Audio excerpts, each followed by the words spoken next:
menghapus ya. Kita kadang gambar itu kalau sudah pakai tinta ya harus dikerok pelan-pelan pakai silet itu biar kertasnya nggak rusak tapi tintanya hilang. Ya kalau kita cuma punya 1 juta nyumbangnya mentok 100.000 kan? Iya, Iya kan? berapa persennya? Berapa persennya? Bandingkan kalau kita punya 1 triliun. Ya nggak cuma 100.000. Lah,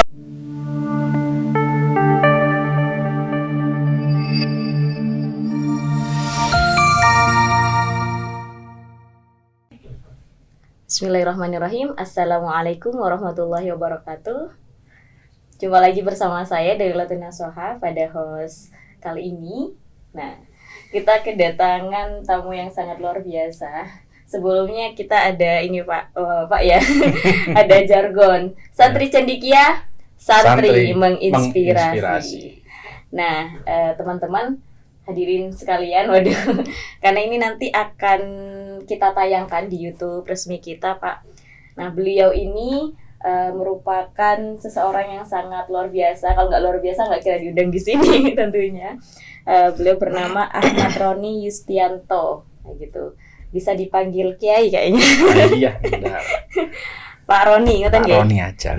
Mungkin sebelum saya membacakan CV Bapak, bisa diperkenalkan secara singkat mawon terhadap hadirin atau pemirsa nanti yang nonton. Monggo disilahkan. Iya. Ya, mungkin kalau cerita hidup saya itu cukup singkat ya. Jadi nama saya Ahmad Roni Yustianto. Saya lahir di Ponorogo 48 tahun yang lalu. Lahir dari keluarga santri ya. Ya memang di Ponorogo memang pilihannya itu orang NO atau bukan kan gitu aja gitu kan, karena memang dasarnya memang di sana kultur NO-nya sangat kuat gitu kan, sehingga memang saya juga terbawa dengan itu.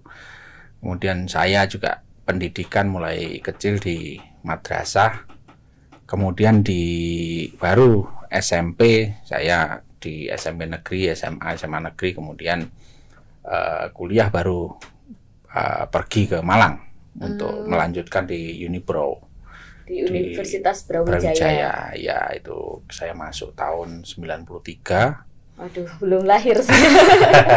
Makanya udah cukup sangat senior ini. 93 masuk ke Fakultas Teknik jurusan arsitektur. Waktu itu belum jurusan, masih program studi, jadi ngikut jurusan sipil di Brawijaya. Iya.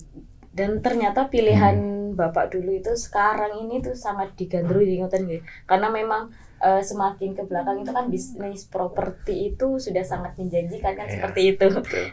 Jadi teman-teman, beliau merupakan alumni dari Universitas Brawijaya jurusan arsitektur.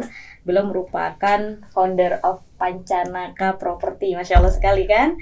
Beliau juga sebagai sampai sekarang ya dari 2001 nggih. Iya, 2001 sampai sekarang, dan dari 2022 tahun kemarin sampai sekarang belum merupakan Ketua Umum Himpunan Pengusaha Nahdiyin Jawa Timur. Masya Allah sekali ya. Terus berbicara tentang podcast ini Bapak, jadi karena memang yang menjadi ciri khas podcast kali ini yaitu tentang santri. Mungkin yang ingin saya kulik pengalaman apa sih yang menjadi pengalaman yang tidak bisa dilupakan selama hidup menjadi santri? Kalau pengalaman formal sebagai santri mungkin saya bisa dikatakan nggak ada gitu kan. Cuman selama pendidikan dasar di SD, di tingkatan SD itu saya sekolahnya itu di Madrasah Ibtidaiyah di MI Ma'arif di desa di Ngunut. Kemudian kalau waktu dulu pendidikan itu kan SD itu mulai pagi sampai sholat duhur aja. Begitu setelah sholat duhur kita pulang gitu kan. Kemudian dilanjut nanti jam kalau nggak salah jam 2 atau jam 2 lah. Jam 2 berangkat lagi untuk sekolah, masuk ke madrasah diniyah. Itu sampai dengan hampir maghrib gitu. Jadi bisa dikatakan kalau sekarang full day itu mungkin idenya dari situ gitu kan. Cuman cikal bakalnya ya cikal bakalnya dari situ. Cuman makannya itu di rumah gitu kan, di rumah. Kalau sekarang kan makan siang ada di sekolah. Kalau itu karena memang jarak sekolah dengan rumah orang-orang anak-anak yang ada di madrasah itu dekat ya, mereka pulang makan terus kemudian istirahat sebentar, ganti baju, masuk lagi untuk madrasah diniyah gitu kan. Madrasah diniyah sampai dengan hampir maghrib gitu kan. Setelah maghrib ya tentu kita ngaji di ngajinya dilanggar, bukan dilanggar artinya bukan dilanggar, bukan pelanggaran, diterobos lah gitu, tapi di musola, di musola dekat rumah itu sampai dengan isya kita baru pulang ya. Ya kehidupan itu yang menurut saya sebenarnya ya hampir samalah dengan dunia santri yang cuman memang kita tidurnya di rumah masing-masing. Kemudian ya paling kalau pas ada momen-momen khusus kita dikirim ke pondok-pondok gitu. Itu aja. Setelah itu SMP saya sudah bersekolah di kota untuk masuk ke sekolah negeri karena memang di kampung saat itu SMP belum ada. Jadi saya masuk ke SMP negeri di kota, SMA juga gitu. Cuman selama itu ya karena kultur NU-nya sangat kuat, kita aktif di IPPNU. Kental sekali nih kalau ya, daerah sana. Di kamu sana sangat kuat. Jadi setiap tahun juga ada pendidikan dasar untuk itu ke NU-an itu kayak kalau waktu itu di sana kita ada namanya Makestar dan lain sebagainya itu rutin dia lakukan. Iya gitu. Setiap tahun dilaksanakan itu. Saya juga sempat jadi ketua IPNU di Ranting Ngunut sana. Itu tahun berapa ya? Ya pokoknya SMA awal-awal SMA. Berarti sudah organisatoris nih sebelum nyemplung ke bisnis gitu. Ya mungkin karena terbawa dengan bapak karena memang tokoh NU, kemudian akhirnya anaknya Katut Mulyo lah istilahnya. Nggak tahu kemampuan anaknya seperti apa, tapi orang-orang melihat ya wis jadikan ketua aja lah di. Berarti kayak tadi kemudian hijrah, hijrah ke kota besar ke Malang ini. Ada buatan Pak yang menjadi kayak pegangan dasarnya kayak sampai berani keluar dari zona nyaman.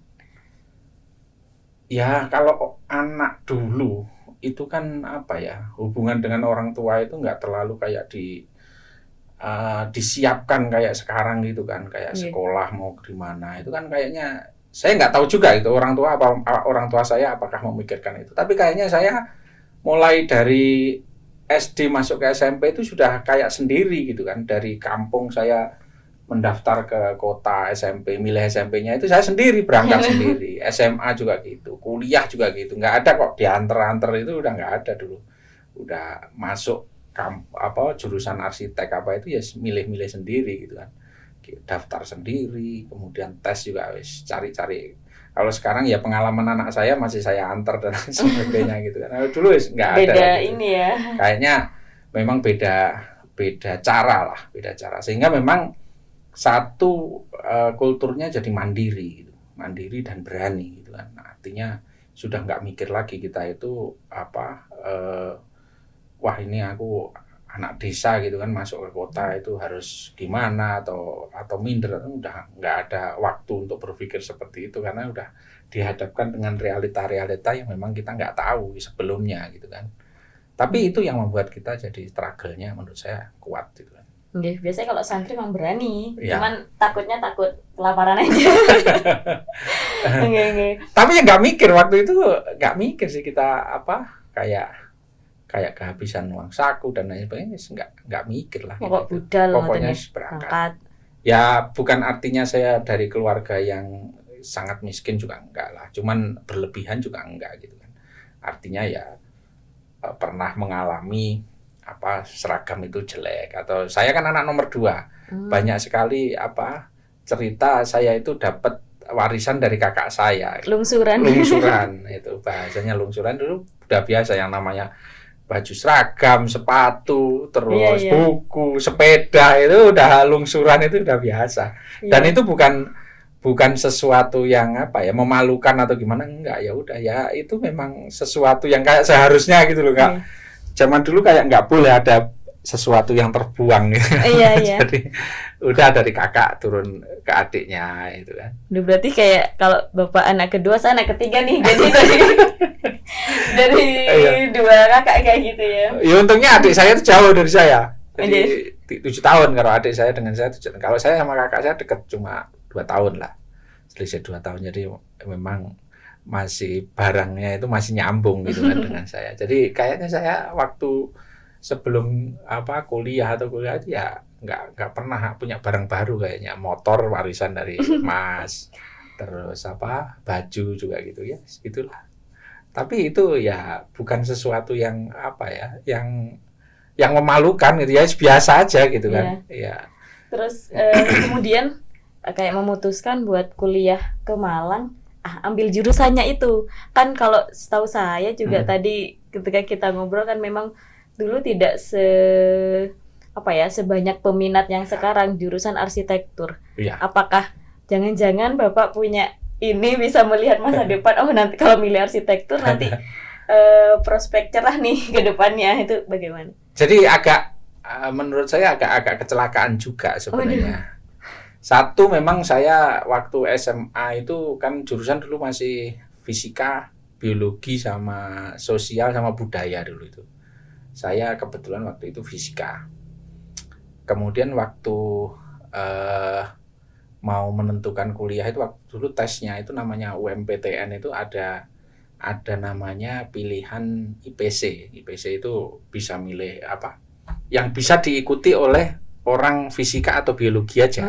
Orang sosial nggak boleh. Lah, pilihan IPC itu bisa milih jurusan yang eksak sama jurusan sosial gitu kan. Saya sebenarnya pengen waktu itu masuk ke jurusan manajemen, ekonomi manajemen atau hukum. Tapi ya karena ego, masa orang eksak nggak ada pilihan eksaknya gitu kan. Akhirnya ngambillah paket yang IPC itu gitu kan. Di detik terakhir itu kebingungan, ini mau diisi apa ini pilihan eksaknya gitu kan. Lah kebetulan saya punya adiknya ibu itu arsitek memang gitu kan. Lah waktu itu figurnya menurut saya kok di proyek pakai helm proyek gitu kan, kok keren gitu kan. Ya udahlah kita diisi dengan arsitek.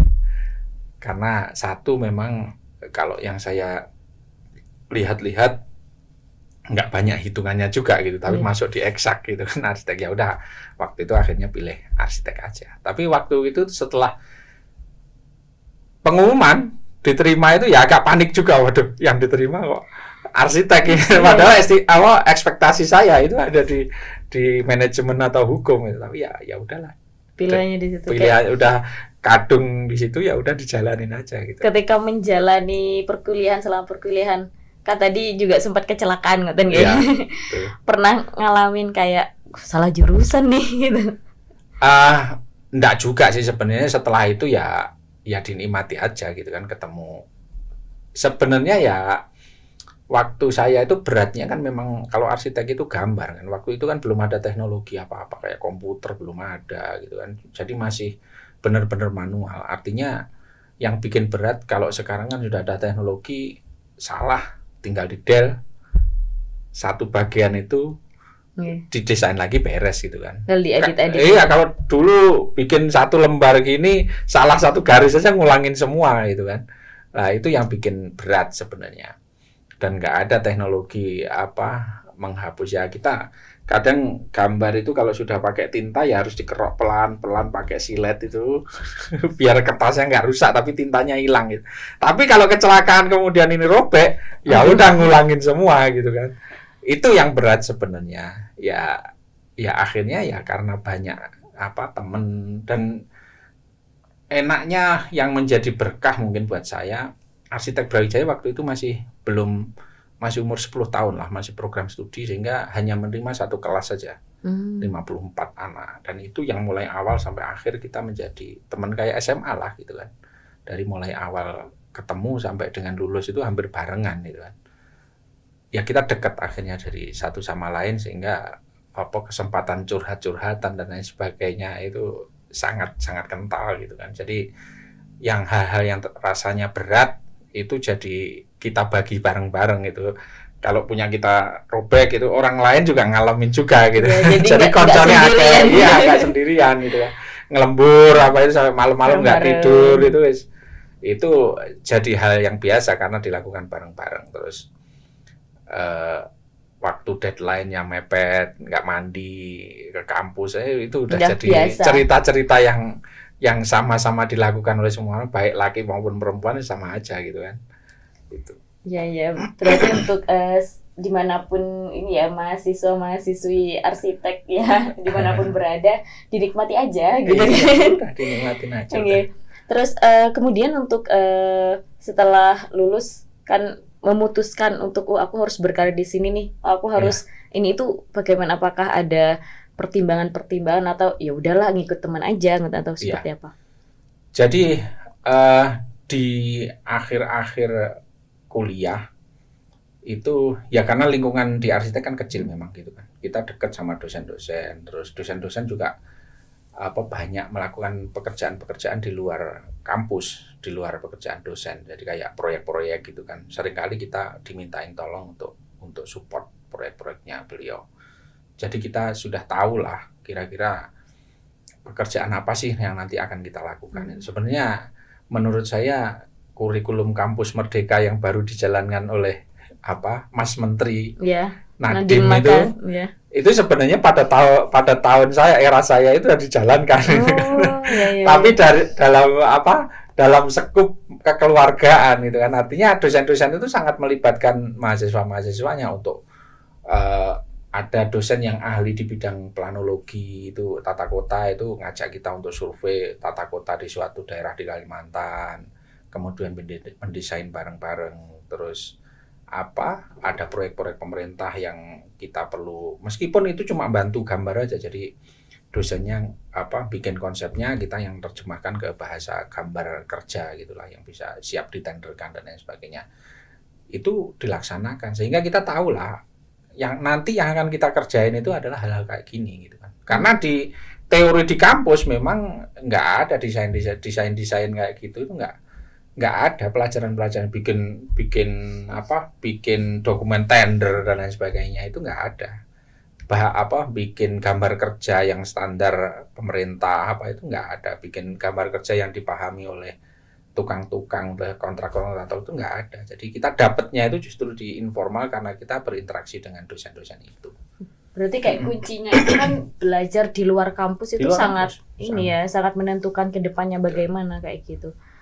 Ya menurut saya istilah dulu kampus itu menjadi menara gading itu karena mungkin itu gitu kan, orang luar mau berinteraksi juga merasa bahwa kampus itu menjadi satu monumen.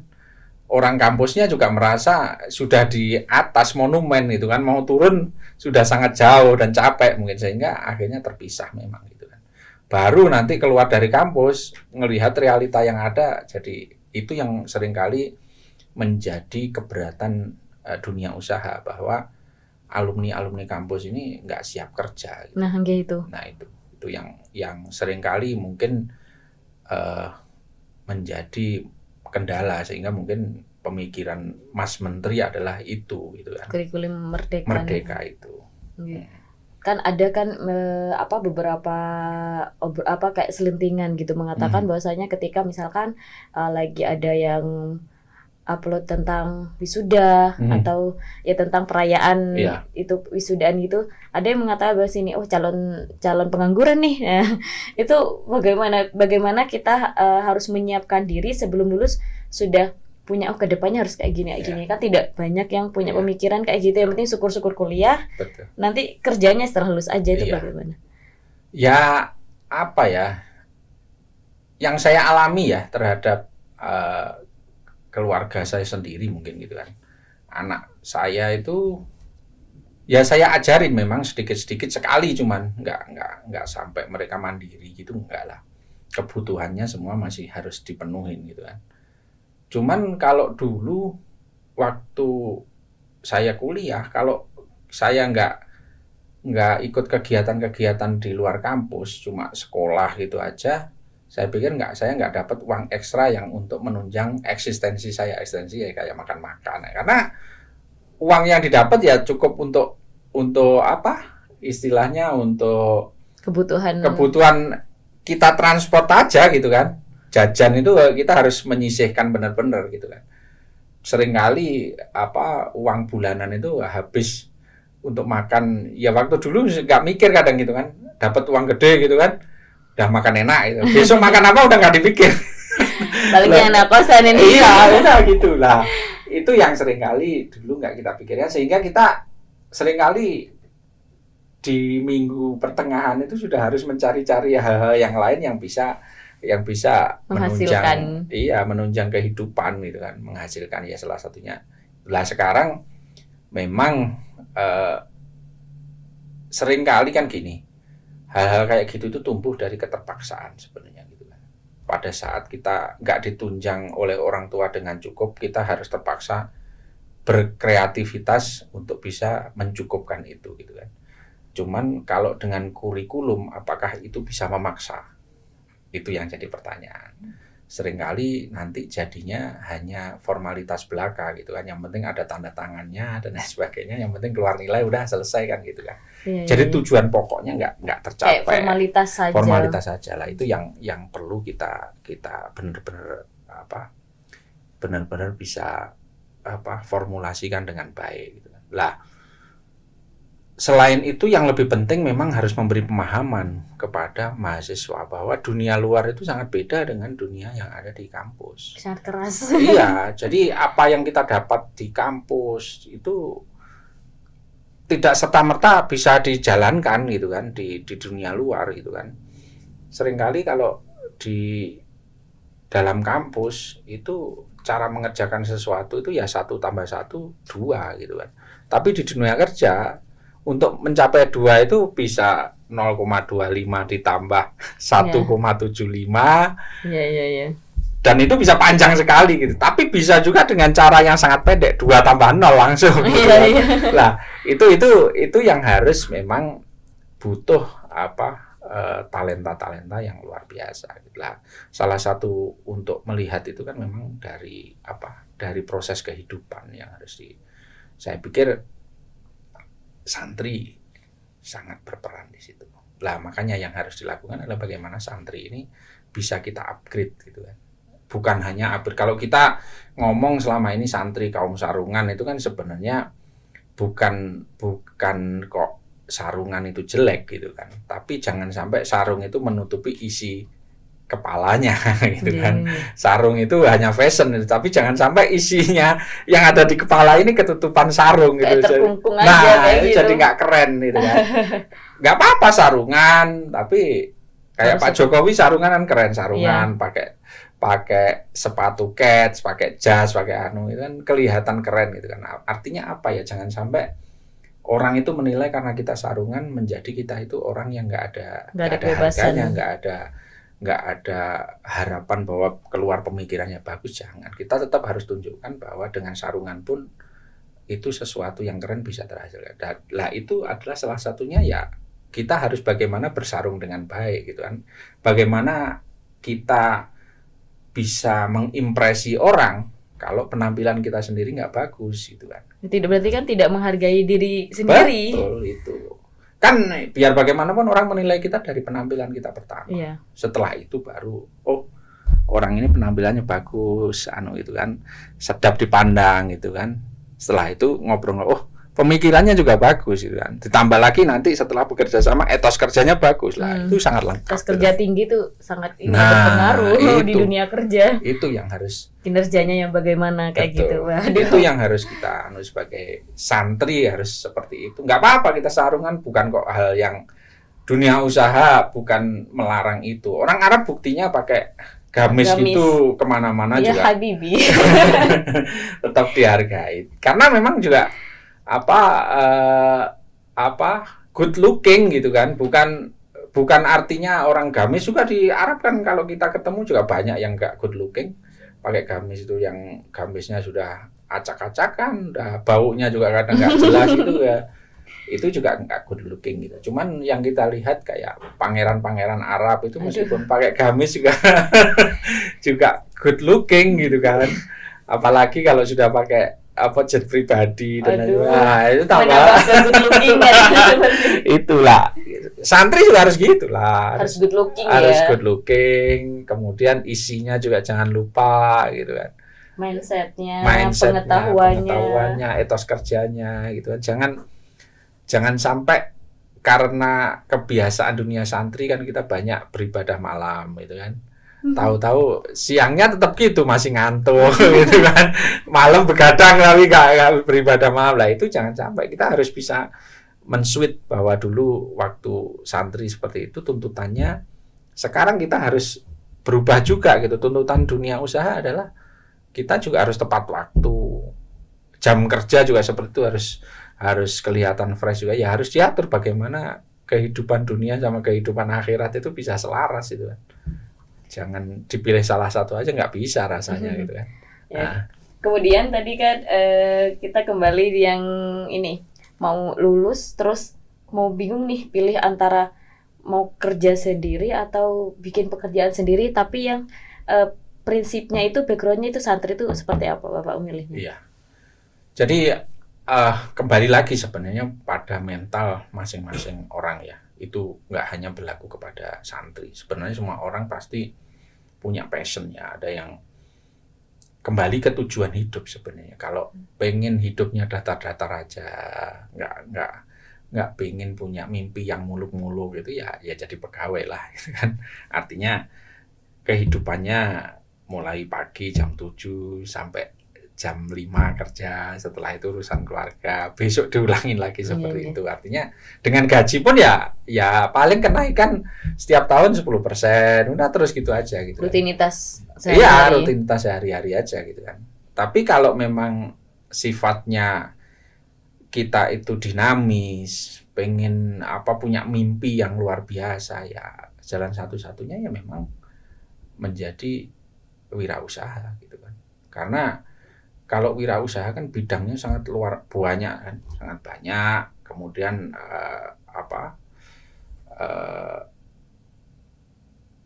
produk-produk juga luar biasa, pasarnya juga sangat terbuka luas, areanya juga sangat, apalagi sekarang sudah nggak ada sekat-sekatnya. Iya. Dulu kalau kita mau ke Jakarta itu kan selamatan dulu, jadi kita potong ayam dan lain sebagainya. Karena memang perjalanan ke sana kan dulu makan waktu dan kita nggak bisa pergi 1 minggu 1 minggu itu minimal 2 minggu kadang kan gitu kan. Kalau sekarang berangkat pagi sore udah sampai sini lagi udah itu bisa. Makanya dulu juga mau haji itu kan sudah pamitnya kita kan udah ngundang satu perjalanan jauh desa. Iya, karena dulu kan memang naik kapal gitu kan, yang berbulan-bulan gitu kan. Lah sekarang kan sudah enggak gitu kan. Artinya apa? Sekatnya sudah sangat sangat hilang gitu kan. Kita mau kayak Eropa aja sekarang, antar negara Eropa sudah nggak ada pemeriksaan. Sudah kita visa satu negara udah bisa dipakai seluruh Uni Eropa. Tinggal masuk itu aja, nggak ada pemeriksaan, nggak ada apa gitu kan. Nah, dengan hal-hal kayak gitu kan sebenarnya sangat terbuka buat kita untuk berusaha sendiri. Ya memang kalau menjadi karyawan atau pegawai itu terbuka juga untuk menjadi berprestasi sehingga karirnya cepat gitu. Cuman kan saingannya juga luar biasa kan gitu kan.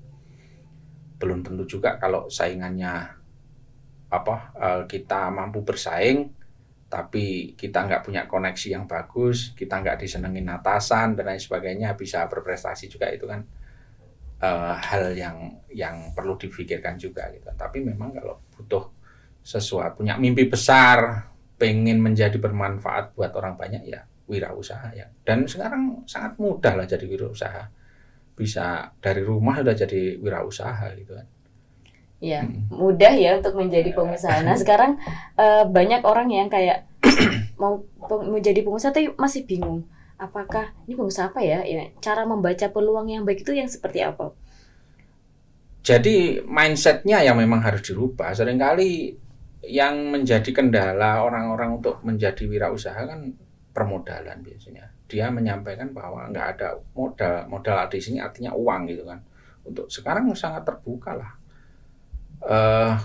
Kalau kita memahami dunia internet, dunia maya, kita Kalau mau wirausaha nggak perlu beri barang, kita cuma jualin aja udah dapat untung, yang ngurusin pengiriman dan lain sebagainya udah orang lain. Join affiliate. Nah, itu hal kayak lah itu TikTok Shop. nah, itu kan sekarang kan jadi wirausaha kayak mandi lumpur gitu ya. Itu kan wirausaha juga sebenarnya. Koinnya Nah, gitu. itu. Dapat mawar. Nah, itu kan sebenarnya wirausaha juga. Cuman ya memang harus yang positif lah. Artinya jangan sampai kita terjebak bahwa tujuan utama kita adalah uang, adalah kekayaan. Kita harus punya, kalau saya ya kita harus apa ya, punya kebanggaan lah terhadap apa yang sudah kita kerjakan, apa yang akan kita tuju, itu harus punya kebanggaan. Oh, misalnya dulu saya dari bukan siapa-siapa anak desa, kemudian punya satu perumahan yang 1 hektar misalnya, itu bisa jadi 75 unit rumah. 1 unit rumah bisa mengerjakan tukang 5 kali 75 kan udah sekian ratus orang. Hal-hal kayak gitu yang kadang membuat kita menjadi semangat untuk melakukan hal-hal kayak gini. Lah, apalagi kalau kita sudah panjang jalannya, udah 2 proyek, 3 proyek, kita melihat perkembangan orang-orang yang ada di sekeliling kita. Dari orang yang cuma naik sepeda pancal, naik ke motor, naik ke mobil, dari yang istrinya 1 menjadi kalau itu beda cerita. Itu lah kayak gitu kan, apa membuat kita menjadi semangat ya untuk oh, berarti yang kita lakukan ini bermanfaat buat orang. Membuka pekerjaan untuk orang lain. Betul. Itu yang langsung, yang tidak langsung. Bayangin aja 5 orang yang kita kerjakan, kita kasih duit, dia belanja di kampungnya untuk beli beras, beli ini. Itu efeknya luar biasa. Ya, itu yang berupa ini ya, terlihat ya. Kalau tidak terlihatnya doa, waduh. Nah, itu menjadi sangat. Lah, itu yang membuat kita semua ya, namanya usaha pasti naik turun lah. Tapi pada saat turun, kita kalau mengingat hal-hal kayak gitu, itu menjadi energi yang luar biasa. Bahwa ya kadang kita harus meninggalkan keluarga, pagi-pagi berangkat, itu kan kadang yang malas juga kan. Di tengah kita enak-enak, orang lain tidur, kumpul keluarga, kita harus pergi kemana gitu kan, pagi-pagi berangkat. Tapi melihat hal kayak gitu, bahwa kita punya orang-orang yang harus kita selesaikan gajinya dan lain sebagainya, yang menunggu mingguan dari kita, itu kan luar biasa kalau bisa sampai terwujud gitu kan. Itu menjadi booster yang luar biasa gitu kan, yang sebelumnya sudah merasa capek, itu udah rasanya lupa kalau capek, langsung berangkat gitu aja udah. Ya, itu tips ini ya teman-teman ya. Jadi kalau jadi pengusaha itu kalau memang capek, nah lihat dulu siapa yang akan kita bahagiakan. Betul. Waduh. Itu.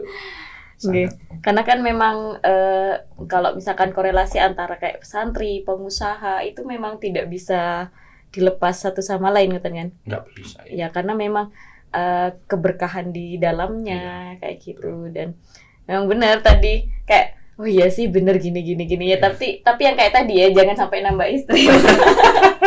Saya masih terngiang-ngiang gitu Pak. Nge.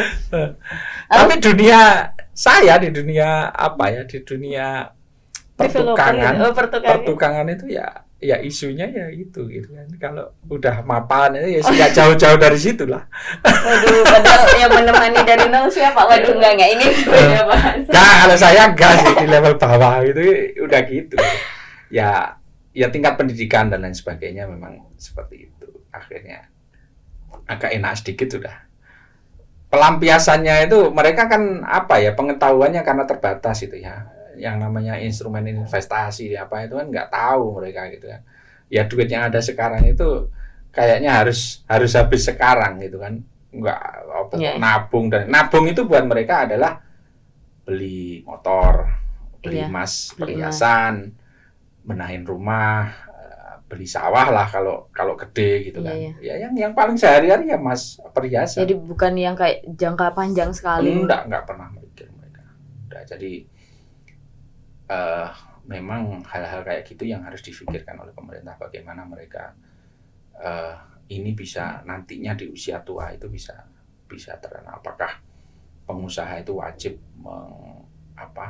insurankan mereka itu harus mulai, meskipun nilainya kecil-kecil sesuatu itu harus, karena mereka nggak ada yang mikirin nanti pada saat sudah, ya untunglah sekarang ada BPJS itu kan kalau mereka sakit. Tapi untuk hal-hal lain mereka kalau kerja kayak gitu kan usia 65 kan sudah rasanya sudah nggak mungkin gitu kan kerja di bangunan itu.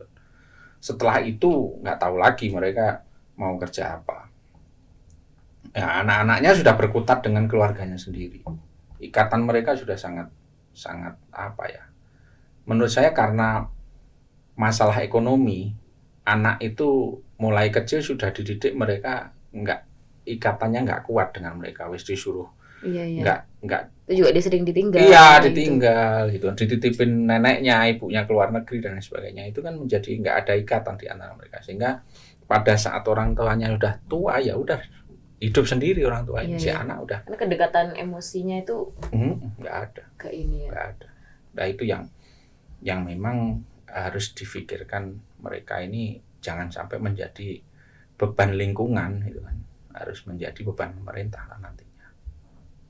Terus kan ini saya juga pernah membaca di sebuah unggahan ngoten. Gini Pak, jadi kebanyakan ini kan tadi kita bahas tentang masalah pengangguran kayak gitu ya, pasca wisuda gitu. Nah saya pernah baca ada yang mengatakan begini, jadi ada yang beropini bahwasanya kebanyakan pengangguran itu adalah orang-orang yang tidak mau bekerja kalau tidak sesuai dengan background S1-nya. Nah itu bagaimana itu? Jadi gini, kalau yang saya tahu sebenarnya bidang keilmuan kita itu sangat masih global lah, nggak terlalu spesifik di satu bidang. Kayak misalnya kalau saya sih di arsitek mungkin sangat spesifik ya, di sipil atau di bidang eksak mungkin sangat spesifik. Cuman di bidang-bidang lain saya pikir yang dibentuk di dunia pendidikan itu adalah pola pikir. Jadi bagaimana bersikap kita terhadap satu keadaan. Itu yang terbentuk di dalam kepala kita, di mindset kita, bahwa kalau kita menghadapi persoalan seperti ini, itu jalan keluarnya adalah analisanya itu udah jalan gitu loh. Iya. Udah jalan gitu kan.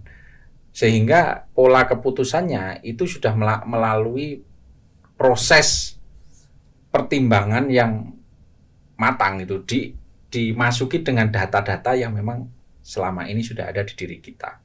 Jadi sebenarnya proses analisa itu jalan itu kan, cuman memang karena berjalannya di sini tidak tersistematika dengan bagus, itu seperti seolah-olah keputusan singkat saja gitu kan. Tapi itu yang menjadikan kualitas seseorang itu menjadi berbeda dengan yang lain gitu kan. Semakin kita banyak bergaul, semakin kita banyak membaca, semakin kita jam terbang di dunia yang kita geluti ini semakin tinggi, itu ya semakin keputusan-keputusan cepat kita itu semakin kualitasnya semakin bagus itu. Karena sudah mengalami pertempuran yang hebat itu sekian tahun, udah dimasukin ilmu-ilmu yang luar biasa dan lain sebagainya. Kemudian pengalaman yang luar biasa, terus berinteraksi dengan orang-orang yang luar biasa, itu sangat berbeda gitu kan.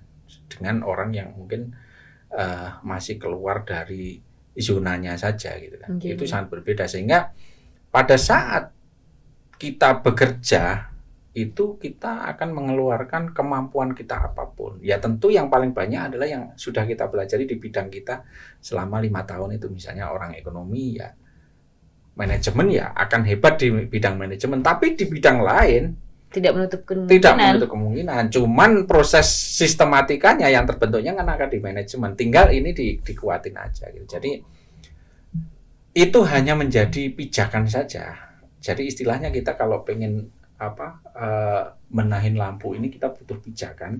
Ya nggak bisa terbang. Ini kita pijakannya ini adalah kuliah kita. Tapi kita bisa di atas itu selain benerin lampu, kita bisa benerin CCTV. Bisa bersihin yang sini. Sekalian tergantung gitu. Keadaan gitu kan, pola pikirnya gitu kan. Lah itu yang harus kita asah gitu kan. Artinya jangan berpikir bahwa karena kita itu menguasai bidang A, ya kita akan berada di bidang itu saja gitu kan. Akan lebih baik sebenarnya, cuman Bisa masih berkembang ya. bidang-bidang lain sangat banyak. Kayak misalnya saya dari arsitek ke bidang properti itu memang sangat berhubungan erat. Cuman kalau sudah berada di manajemen, ini hanya menjadi salah satu bagian saja gitu kan. Kalau sudah ada di top manajemen, ya saya punya keuntungan karena saya punya interest di desain gitu kan. Iya. Cuman kan hal-halnya butuh diperlukan juga, kayak sipilnya juga harus ada, ekonominya harus ada, pemasarannya harus ada, perizinannya harus ada. Lah itu kan karena kita sudah punya satu, ya oke gitu kan. Tapi orang-orang lain yang punya bidang lain juga oke juga gitu kan. Nggak harus lah seorang yang bergelut di bidang properti harus alumni arsitek. Banyak juga lah yang dari hukum aja ada. Iya. Yang dari dokter aja ada gitu kan. Macem-macem gitu kan. Kayak pintar-pintar baca peluang kayak gitu Iya, kan. itu. Peluang. Kan kalau tadi kan pola pikir nggih. Soalnya kapan hari itu ada berita tentang anak SD yang sebelum bunuh diri, ya. Jadi sebelum dia bunuh diri itu dia menulis surat intinya kayak terima kasih sudah menjagaku sampai saat ini. Itu kayak ini masih anak SD loh gitu kan. Yeah. Karena mungkin bisa efek tontonannya, bisa jadi kan lingkungannya kayak gitu. Itu sangat miris sekali SD Mas Ian. Betul. Ya sekarang era keterbukaan informasi gitu ya. Dan bisa kita dapat real time oleh siapapun. Dan kecenderungannya anak-anak yang milenial ini tidak menutup kemungkinan umur 5 tahun itu sangat lebih canggih kalau mengoperasikan alat-alat itu. Saya itu kalah sama anak-anak saya itu jauh lebih canggih anak-anak saya gitu kan. Lah, itu yang harus kita sikapi dengan bijaksana gitu kan. Ya biar bagaimanapun kan yang namanya sesuatu itu kan bergantung siapa yang menggunakan juga. Pisau di tangan ibu rumah tangga yang baik itu bisa menjadi masakan yang tangan koki lah, bisa menjadi masakan yang luar biasa yang bisa menciptakan tunas-tunas bangsa gitu. Tapi di tangan orang jahat, wah itu sangat berbahaya gitu kan. Nah, sama bentuknya pisau, sama juga dengan teknologi informasi sekarang itu. Kalau di tangan yang nggak benar ya itu bisa menjadi sesuatu yang nggak benar, tapi di tangan yang benar itu bisa menjadi sesuatu yang sangat dahsyat gitu kan. Kayak misalnya siapa ya tokoh sekarang yang sangat luar biasa ya, kayak Raffi Ahmad lah gitu kan. Bagaimana dia bisa memanfaatkan dunia teknologi informasi, bisa mengalahkan mungkin stasiun televisi juga. Udah punya TV sendiri ya. Udah punya TV sendiri dengan seperti itu. Padahal dulu yang namanya punya stasiun televisi itu kan nggak terjangkau lagi. Bayangin aja kita nggak bisa. Trans Entertainment, ada Cipung. Itu kan sesuatu yang nggak ada di bayangan kita. Dan hal kayak usaha-usaha lain misalnya kayak Traveloka, Gojek. Bagaimana Traveloka yang punya pesawat satu aja nggak ada bisa mengalahkan misalnya Garuda yang punya pesawat. Nilainya bagaimana Gojek yang nggak punya satu pun sepeda motor bisa mengalahkan nilainya Bluebird yang punya armada puluhan ribu bahkan ratusan ribu lah. Ini sesuatu yang sangat terbuka luas sebenarnya kalau kita punya pemikiran yang terbuka dan ekspansif. Itu sangat terbuka. Sekarang eranya adalah siapa yang mau bekerja keras, punya kreativitas, udah pasti jadi. Iya, sama halnya dengan Pancanaka Property kayak gitu. Ini sudah udah merambah di berbagai kota ini. Ya. Kalau di Situbondo ada, Pak? Belum. Belum. Kita di Jawa Timur masih di Malang. Yang sekarang jalan Malang sama Madiun. Malang sama Madiun. Kalau dulu pernah di Lamongan, di Ponorogo, di mana lagi? Tulungagung. Tuh sekarang kemarin kan pandemi kita full tutup. Jadi ini mulai lagi kita beberapa proyek di Malang. Merambah di Situbondonya bisa sama saya. Amin.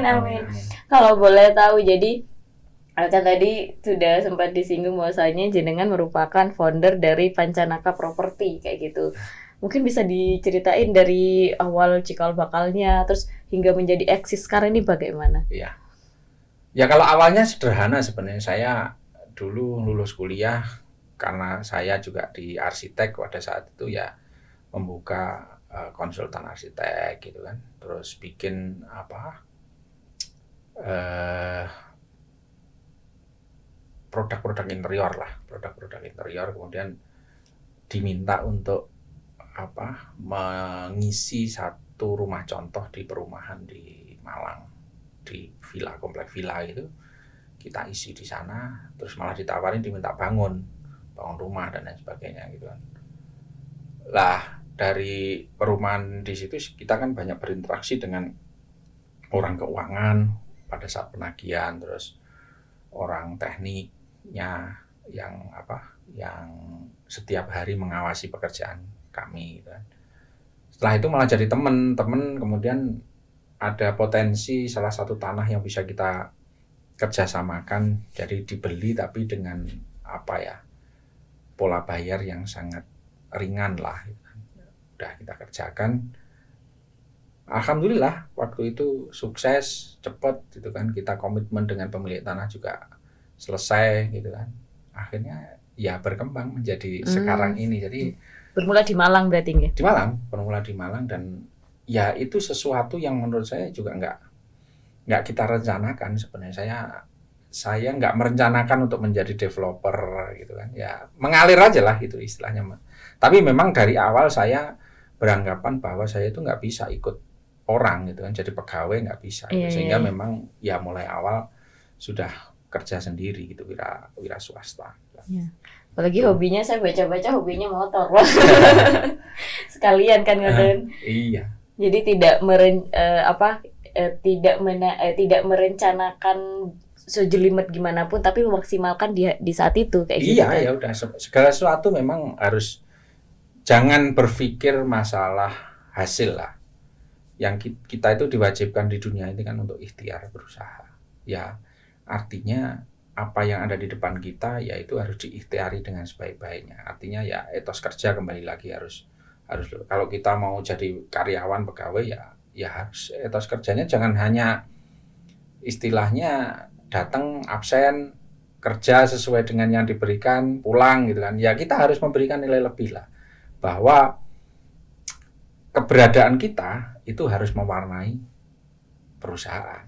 Artinya ya kita jam 7 datang harus gitu kan. Cuman jangan hanya mengerjakan hal-hal yang standar gitu. Kalau bisa kita sajikan dengan lebih bagus, lebih cepat, lebih bisa menopang pekerjaan apa yang ada di perusahaan itu, kenapa enggak gitu kan. Kita harus menjadi orang yang berbeda di situ, dan itu sebenarnya dalam ajaran-ajaran agama kan memang diajarkan gitu. Kita kadang, menurut saya kalau santri itu kadang agak susah menerjemahkan apa yang sudah didapat di dunia pendidikan mengenai keagamaan untuk diejawantahkan dalam dunia nyata dan kerja, sehingga memang kayaknya ada gap antara ajaran agama dengan dunia nyata. Padahal menurut saya apa yang menjadi ajaran agama itu adalah guidance kita untuk menjalankan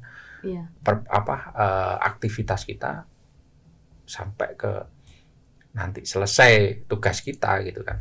Kan padahal kayak di perintahnya adalah bekerjalah seolah-olah akan hidup selamanya, seperti itu kan. Betul. Tapi tidak banyak orang yang kayak mengesampingkan itu, justru kayak misalkan lagi semangat kerja, ada celutukan yang mata begini, mau kemana sih? Itu nggak dibawa ke akhirat. Nah itu padahal yang membilang sendiri itu adalah seorang santri. Iya, jadi ya seringkali seperti itu. Itu kenapa kok saya sering sampaikan ke beberapa teman bahwa saya agak seneng juga dengan orang-orang yang basicnya adalah santri tapi bisa menciptakan sesuatu yang luar biasa. Misalnya kayak pesantren-pesantren modern itu kan. Itu menurut saya luar biasa juga kalau bisa kita teruskan gitu kan. Artinya ya pesantren kan ibaratnya kalau dulu kita ngomong punya penyakit kulit itu kan biasa gitu. Karena itu yang membuktikan bahwa ilmunya ilmunya masuk itu berarti kan gitu lah. Itu sekarang kayaknya harus mulai kita harus punya memikirkan bahwa fasilitas pesantren juga harus bagus. Lah itu salah satunya hanya bisa didapat kalau kita memikirkan pesantren itu secara modern juga, secara profesional. Jangan, ya artinya sisi sosialnya kan jangan ditinggalkan, tapi sisi modernnya juga harus, sisi komersialnya juga harus difikirkan. Ya meskipun harus nggak boleh memberatkan ya. Kita kan beranggapan bahwa pesantren seringkali kan sekolah sosial gitu kan, nggak ada hitungannya gitu kan. Karena memang awalnya kan tumbuhnya dari pengajian kiai di musola, kemudian jadi banyak sehingga harus bikin kelas, bikin asrama dan lain sebagainya. Tapi untuk sekarang sudah banyak orang-orang yang juga berpikiran modern bahwa anak saya harus agamanya kuat, tapi nanti itu bisa digunakan untuk bekal hidupnya gitu kan. Artinya apa? Mereka yang memasukkan anak-anaknya ke pesantren-pesantren modern yang kualitasnya bagus itu. Lah itu yang harus kita tangkap juga gitu kan. Lah bentuknya seperti apa, subsidi silangnya ya nanti itu dalam aplikasinya kan bisa dijalankan.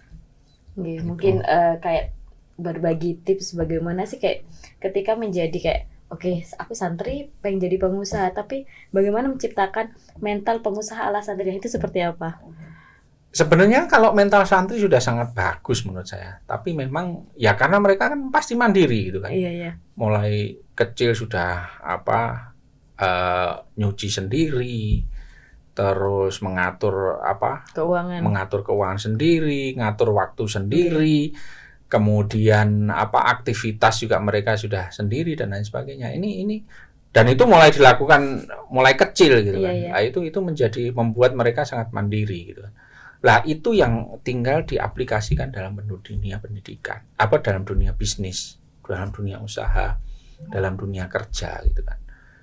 Jangan sampai apa yang sudah kita dapatkan selama sekian tahun ini menjadi sia-sia karena kita merasa bahwa ini nggak ada korelasinya dengan dilupakan aja. Bahkan ya mohon maaf karena mungkin banyak yang merasa bahwa terpaksa karena dipaksa oleh orang tua masuk ke pesantren, ini sangat pengen dilupakan gitu kan. Benar. Dia pengen memulai hidup baru di luar pesantren setelah keluar pesantren. Nah, menurut saya itu sangat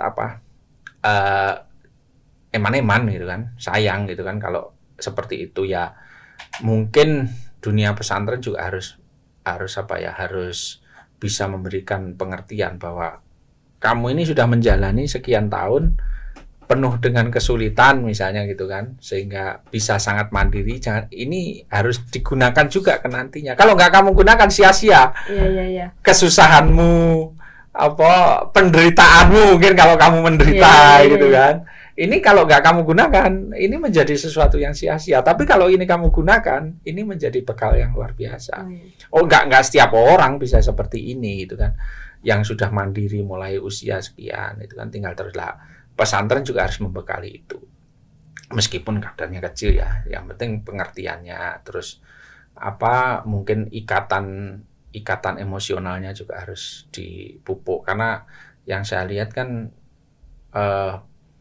setelah keluar dari pesantren itu kadang kan ketemuannya setahun sekali, reuni-reuni gitu. Harusnya kan memang pesantren mulai bisa memikirkan santri-santrinya ini bagaimana dia meneruskannya ini ya, mungkin disalurkan kemana, yang wira swasta bisnisnya apa, karena pesantren ini luar biasa. Kalau potensinya luar biasa, dari internal sendiri sangat luar biasa. Apalagi mungkin kiai-kiai pasti punya jaringan yang luar biasa. Kalau kayak misalnya Tebu Ireng itu sudah mulai tahun berapa gitu kan, alumninya sudah berapa juta.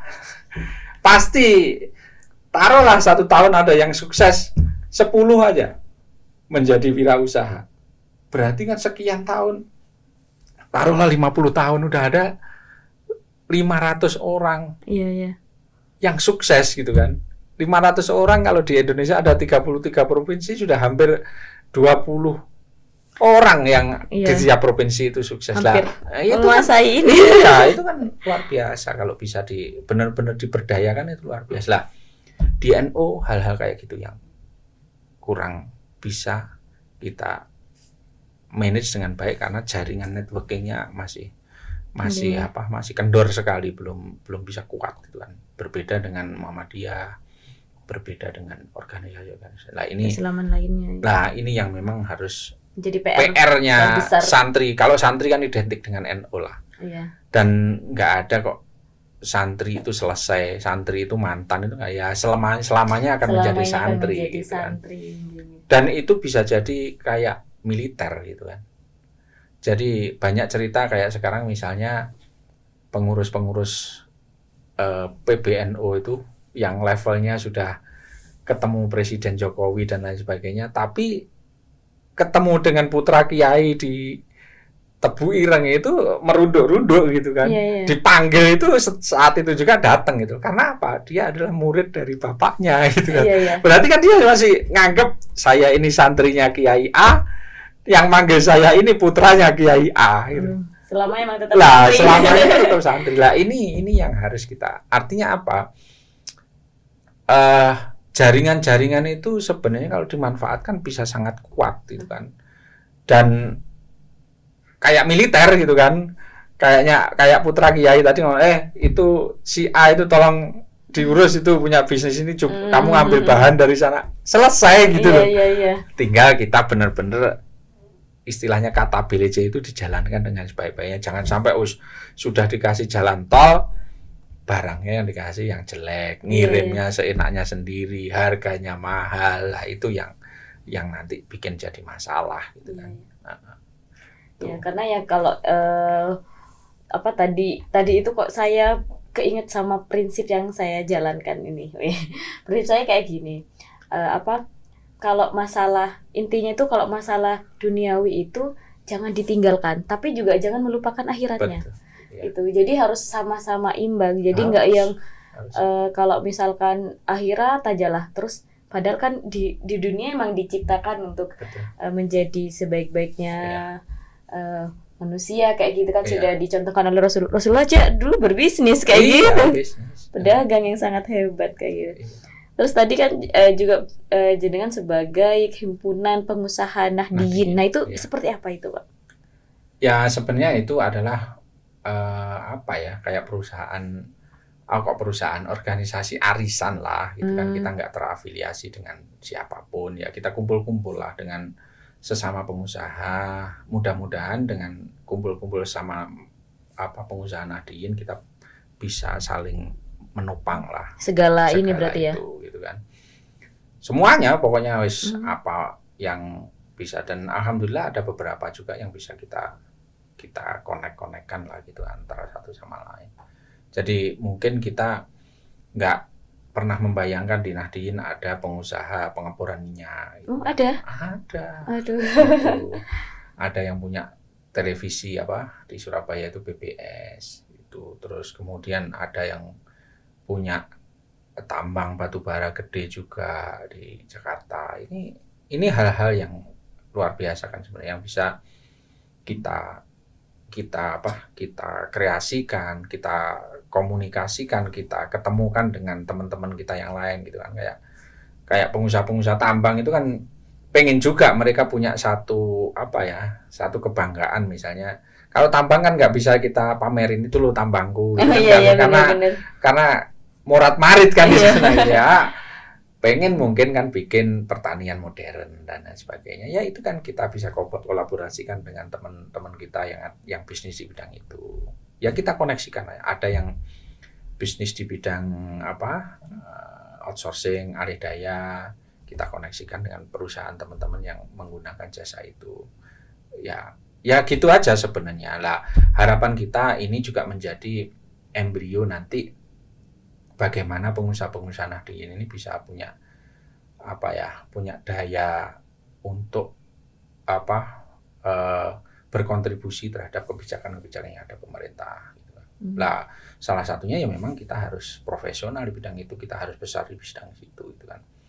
Ya seperti disampaikan tadi, harus imbang dunia akhiratnya itu ya bener, kayak mungkin kita selama ini melihat George Soros kan donasi sosialnya kan berapa triliun kan. Karena apa? Karena hartanya jauh lebih dari itu gitu kan. Iya. Ya kalau kita cuma punya 1 juta nyumbangnya mentok 100.000 kan. Iya. Iya kan? Berapa persennya? Berapa persennya? Bandingkan kalau kita punya 1 triliun. Ya enggak cuma 100.000. Lah, nggak punya 100.000, 10% aja kan sudah sekian miliar gitu kan, dan itu buat orang lain gede, tapi buat si orang yang punya 1 triliun itu kecil gitu kan. Lah, bagaimana kita itu jangan hanya mengkritik bahwa kalau bangun masjid minta sumbangan di tengah jalan, dan jangan hanya bilang gitu. Kita juga harus menghilangkan itu dengan kita menjadi pengusaha gede ya. Kalau bisa semua itu ya, kita suplai itulah itu. Nah, salah satunya ya kita harus punya mimpi gede gitu. Jangan mimpinya ya cuma bisa nyenengin anak istri aja. Kita harus bisa berkontribusi terhadap lingkungan kita lah minimal gitu kan. Karena menyenangkan orang tua, menyenangkan keluarga itu bukan keinginan tapi keharusan. Kewajiban. Waduh. Enggak benar. Jadi santri ini harus bisa masuk ke semua lini. Harus meskipun sarungan tapi nanti naiknya jet pribadi itu kan luar biasa itu gitu. Impian saya itu. Itu haruslah gitu. Aduh, Insya Allah ya teman-teman, tidak terasa ini sudah lama sekali ya obrolannya, karena memang semenarik itu. Intinya dimanapun kalian berada tetap jangan melupakan dunia tapi jangan meninggalkan akhirat, seperti itu ya. Jadi menjadi santri itu bukan halangan untuk tidak bisa mengapresiasi diri atau tidak bisa untuk menggali potensi diri gitu kan. Justru menjadi santri menjadi nilai tambah di kemudian hari ya. Iya. Kalau kita kaya kan tiap Jumat pagi bisa berangkat ke Mekah sana, Jumatan di sana. Iya. Umroh, Minggu pulang, Senin kerja lagi ya. Ya itu kayak suatu impian saya juga Pak. Jadi kalau healing itu stres, healingnya langsung. Nah, itu kan hanya bisa dilakukan kalau kita sudah punya harta tetean kan gitu kan. Lah, itu yang harus kita tuju, harus itu. Jangan hanya sekedar tas Hermes. Itu kecil lah, yang itu tiap minggu Jumatan di Masjidil Haram. Dan untuk mencapai titik itu tuh tidak akan ada kalau cuma kayak duduk terus mengatakan ini nggak ada, harus ada effort, harus ada effort, harus ada ikhtiar dan selalu berdoa kepada Allah kayak gitu ya. Harus itu. Insya Allah. Terima kasih Pak. Ini saya membuka cakrawala berpikir saya. Harus. Terima kasih untuk teman-teman yang sudah menyaksikan dari awal sampai akhir. Semoga bisa menjadi ilmu kita tersendiri dan bisa menjadi amal jariah untuk Bapak. Amin ya rabbal alamin. Sekian, terima kasih. Wassalamualaikum warahmatullahi wabarakatuh. Waalaikumsalam warahmatullahi wabarakatuh.